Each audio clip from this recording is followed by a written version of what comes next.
Hello YouTube, this is Backcountry Outdoors. We're here, we're going to do another video. We're going to spray paint an easy shad pattern on another crankbait. And I promised y'all when I got these done I would show you what they look like. This is the crappie pattern. This is what it turned out to be once we got it dipped and it all dried out with the KBS.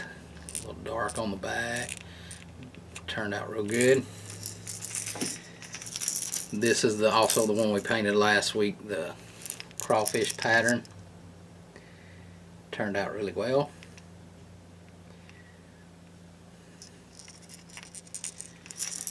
Today on this crawfish pattern, we're going to be using some Createx paint. We're going to be using opaque white for our base. Let me get the label around there for you. So opaque white. Transparent black, transparent medium gray, and a pearlized silver. We'll get this thing prepped up and we'll start painting. Alright, we're going to spray our base coat. We're going to use the Neo Echo. Put that base coat on with the 0.5 needle. The number one question that I get a lot is, do you save any money painting these lures yourself? And the answer to that question is, over time, yes. You will save money. Of course, there's initial startup costs depending on what all you got to buy.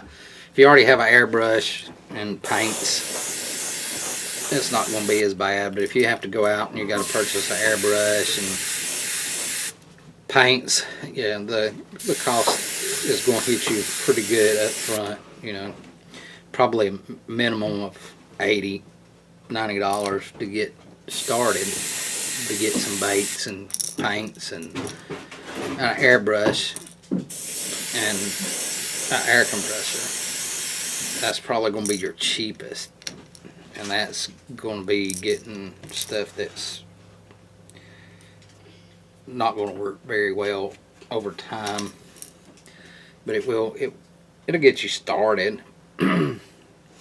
Some of these airbrushes come with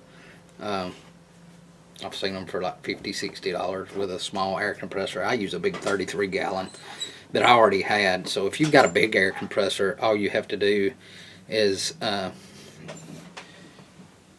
buy you something like this. I'm going to take this one out.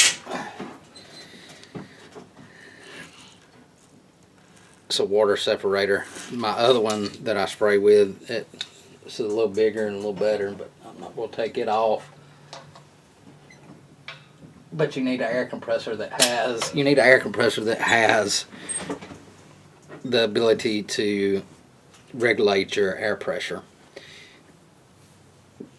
If you already have one of those, you can buy a water separator that has something on it to regulate the pressure, or you can buy the pressure regulator separate, and it will get you painting if you already have the air compressor. But yeah, it can be an upfront cost, can be quite a bit, but over time it's going to save you, especially if you fish a lot with crankbaits and you're losing a lot and you can't retrieve them. You're in spots like I fish here in Georgia. I fish a lot of creeks and there's a lot of rocks, and it takes its toll. Sometimes I can retrieve them, sometimes I can't. So it does save money over time to do my own baits. The next color you're going to put on there is the Pearlized silver.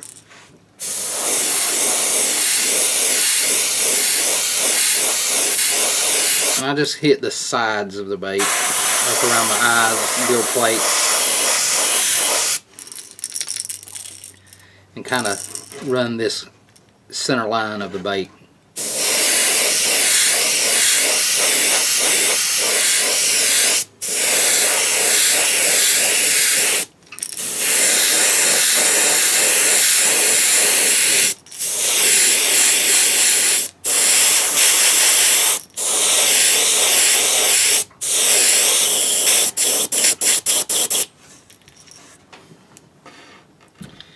That's it for that color.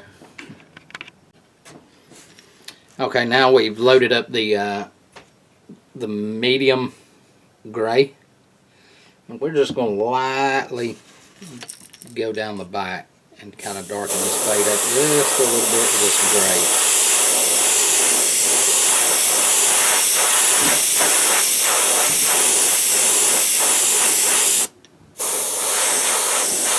Put those around those eyes and just a little on the gill plate.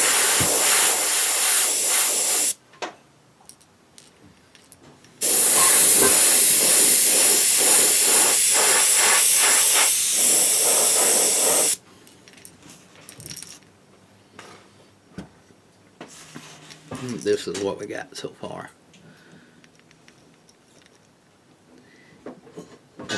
Once you dip this in that KBS, all the colors, a little goes a long way in bake painting. You don't have to have a lot of color on there, because when you put it in that clear coat, those colors will pop dramatically.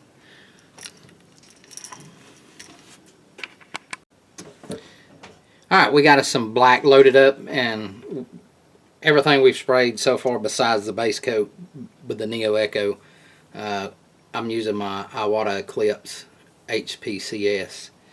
It has sprayed every color so far today. Probably one of my favorite airbrushes.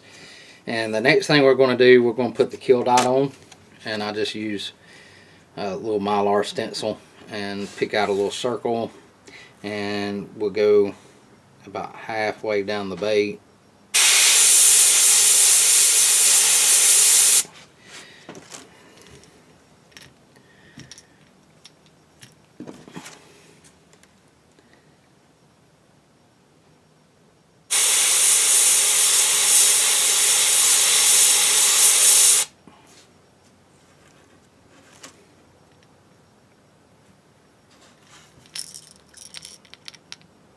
Little kill circle, and I'm going to get a stencil set up because we're going to put some scales on it. We got our cross stitch ring again set up with some material we found at Hobby Lobby on the clearance aisle for like $1 for a big huge roll, and that's what we're going to use to put our fish scales on. And we're using transparent black, and we're just going to set it on the back of it like that right there, and we're going to take our Iwata and we're just going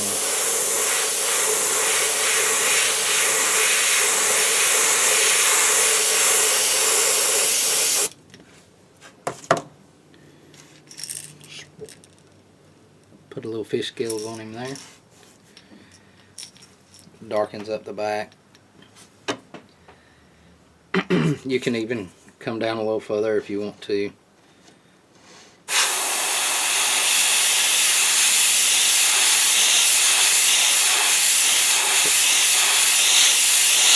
I'm going real light on this one.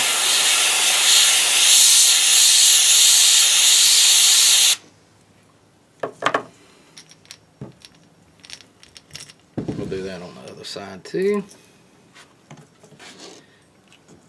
And yeah, I can spray left-handed or right-handed. Make sure you match your pattern kind of up here.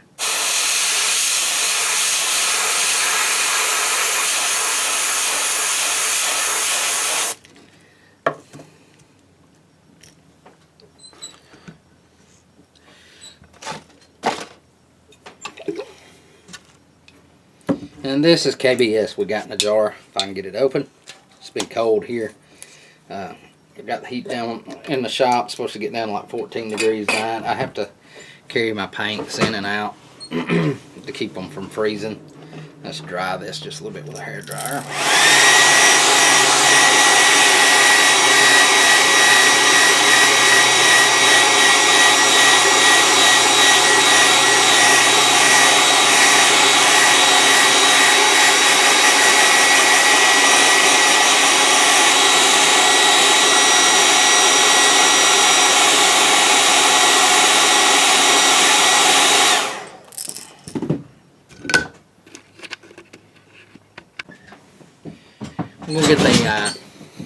We'll get the eyes put on it before we dip it in the KBS. What I like to do is take a little super glue, Loctite super glue. It's the gel, and I just put a small little dot in the eye cavity. Get my tweezers.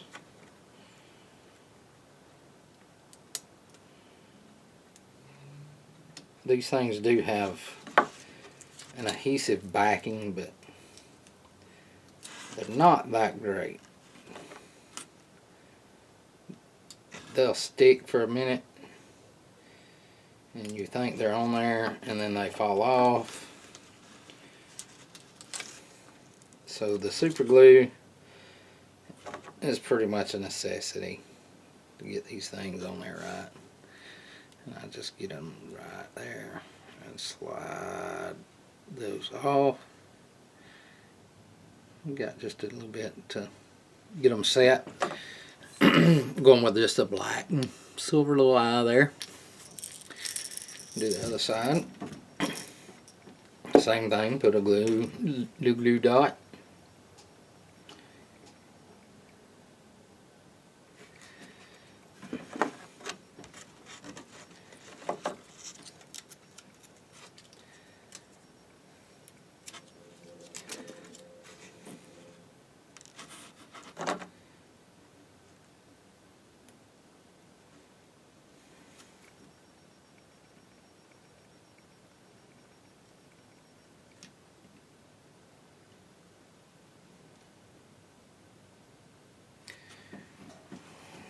We'll give that just a few minutes to dry.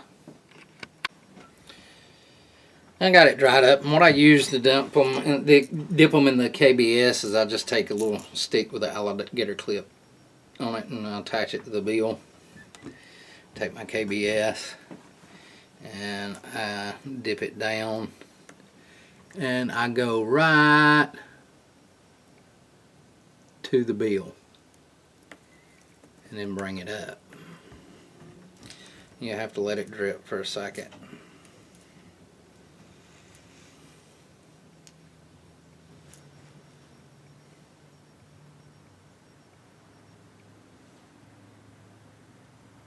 Like watching paint dry. Takes forever. Get this out of the way so I can get it up close, and I'll show you what it looks like after it's dipped.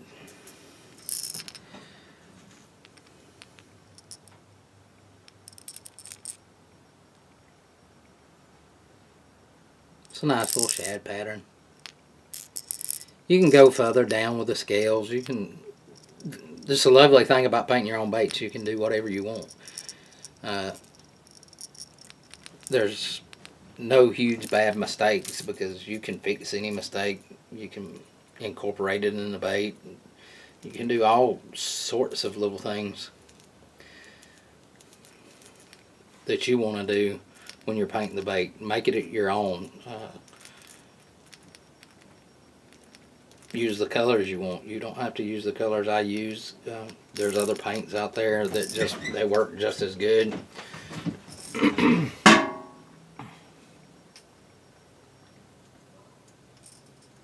What I try to do is try to match as closely as I can to what fish I have in my area.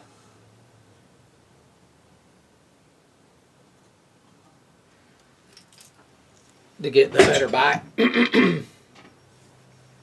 That works out good for me. I mean, I catch good fish. We'll do some fishing videos when summer and springtime's here, because right now it is cold in Georgia. We didn't get none of the snow or ice, but it's pretty cold. Thank you for watching this video. If you haven't subscribed, please subscribe. And we'll do our best to try to keep you entertained and show you how we do baits. We'll try to do videos every week. Thank you. Backcountry Outdoors out.